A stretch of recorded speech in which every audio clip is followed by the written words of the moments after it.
Okay, this is my new project for 2009. It's an 18.5 foot aluminium boat. Originally it was a jet boat and had an inboard engine in. The inboard engine was taken out and I've actually cut the jet unit and the scoop out, and I've got some bits to be going on with. As you can see, I've cleaned it out. If you saw the preceding photographs, you'll see that it was in the right condition, had expanded foam, you know, the injected one, under the floor. It was absolutely soaking. It soaks water up like no messing. Why people tend to use that foam, I've no idea. I'll just nip down the other side. I've actually stuck it on a Hallmark Indispension roller coaster one trailer at the moment. I'm going to have to do some work on that to give it some side support. Obviously I'm going to put a bow plate on there with a bow roller and cleat, and then completely do the floor in 3mm aluminium. I'm not going to use tread plate this time, because even tread plate, when it gets a bit wet, depending on what type of shoes or footwear you're wearing, it becomes very slippy. So I'm going to use normal aluminium 3mm plate and then put some type of cover on it. I've also going to put a long shaft engine on, and because the transom is quite high, I've got to cut the transom down and completely reinforce it, because there's no reinforcing at all on the stern. Hope you can see that. So the scoop's been taken out. As you can see, I've got a travelling light, saved a bit of money there. And these were the scoops for the inboard engine. I think it had a Volvo Penta engine in, but I'm not too sure. So that's going to be completely filled in the floor, right up to the bow, down to the stern, with aluminium. I'm not using plywood, because if water gets in, plywood will swell, and then water gets in underneath and you're just heading for trouble. I want as low maintenance as possible, really.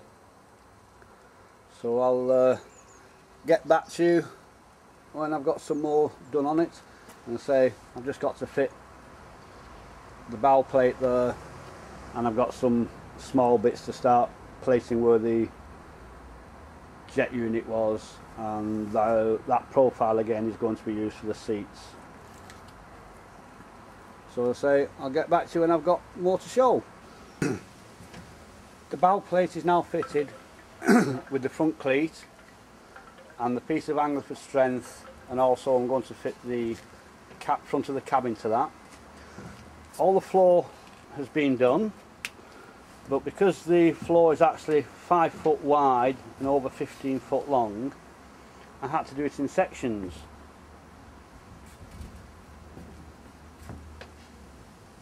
It's the cheapest way to do it. They hadn't got a complete sheet. Also, this is going to be cleaned out and another piece put in there.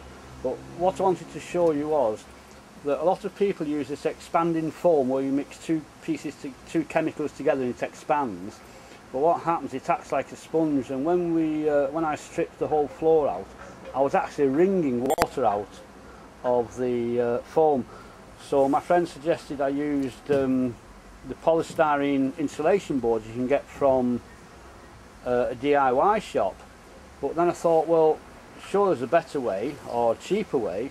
So what I did, as you know, polystyrene, when it's manufactured, I hope you can see this, it's made up of millions of little balls which are closed cellular. On the other stuff, it's not closed cellular, so water gets in and it acts like a sponge. So what I did, I went to my friendly local white goods sales place, which sells washing machines, fridges, freezers, dishwashers, and asked them about the packaging, the polystyrene. And they actually threw it at me and said take it, because it cost them money to get rid of it. And some of the pieces are 1/4 inch thick, up to 6 inches. So all I did was just kept cutting it and laying it in the floor under the actual aluminium and building up for support. And it cost me nothing, they just gave it me, you know. So there's a bit of a tip there to save you some money. I've also, as you can see, done the transom. I've just got to fill a few bits in and finish it off, and also use that configure of the box section. You can see that for the seat. So just give me 1 second.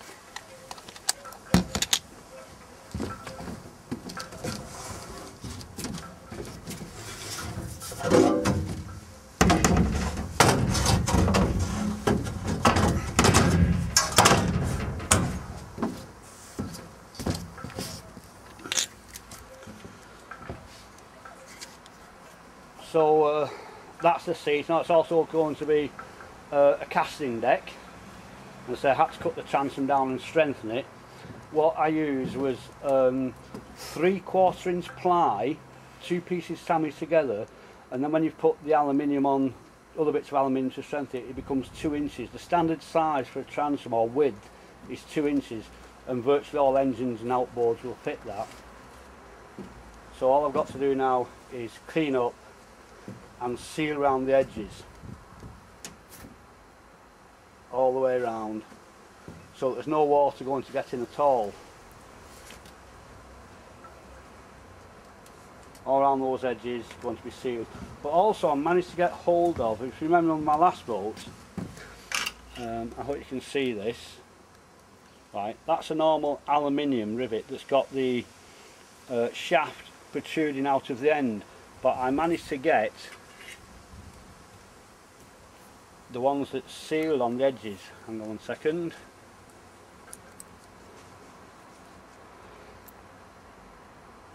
So the one on the right is actually sealed,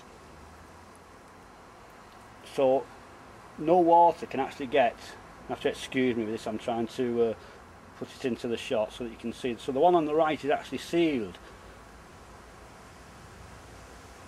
with a wide flange, so that even then water can't get down between the rivet and into under the boat. I want to keep the boat as dry as possible, so the only bit of wood that's going to be used as well is on the transom. And now I want to just seal everything, and then I'll start on making the cabin coming from the bow plate. I'll get back to you when there's a bit more done. It took me a bit of time to get the alley for the cabin, so while I was waiting I thought I'd do my boxes. The transom's now in. I may be putting a bigger outboard, but that's just to sort everything out. As you can see, the boxes, this box here is going to be for the anchor rope. There's actually going to be a seat on here, and as you can see, the storage box there, and this one I've had to build up a little bit because there's going to be a gas bottle in for a cooker, and the actual frame for the cabin and the front part is now in. I've actually now got the aluminium to crack on. I'm actually using 16 gauge aluminium with supports, and now the bow plate's completely fitted with the bow roller and the cleat. The floor's completely in now. There's actually a well right at the stern where the bilge pump is. The wiring's virtually in to run from the front to the back for the electric outboard, and that's the mount I've made for the electric outboard on the rear. There's also going to be an auxiliary mounting bracket on the stern for an auxiliary engine. So I'll crack on. Got the cabin on now. I say excuse me, it's the sun's playing with the light a bit.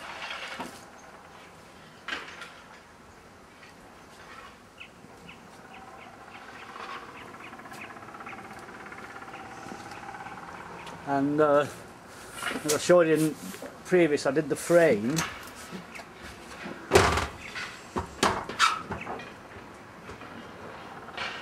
and also put some supports underneath. What you can see, this Northern Light's not too good. But what I actually did, you can see that the inside's a greeny colour. What I actually did was put this stuff, what you can see there. It's actually polystyrene based tile that I got from Floors to Go, and it's a polystyrene, it's foam underlay, but it has very good insulation quality because I'm going to actually sleep on it. It'll stop the condensation soaking the ceiling and the sides and dripping all over my sleeping bag. I'm not actually going to put a door on, just going to leave it open, because when you have a door on and you open it, the door will get in the way. I'm actually going to put a canvas roll up door on it for actually when I'm sleeping in it. And I'm just starting now to fit the rod holders, and I'll get back to you when there's a bit more done.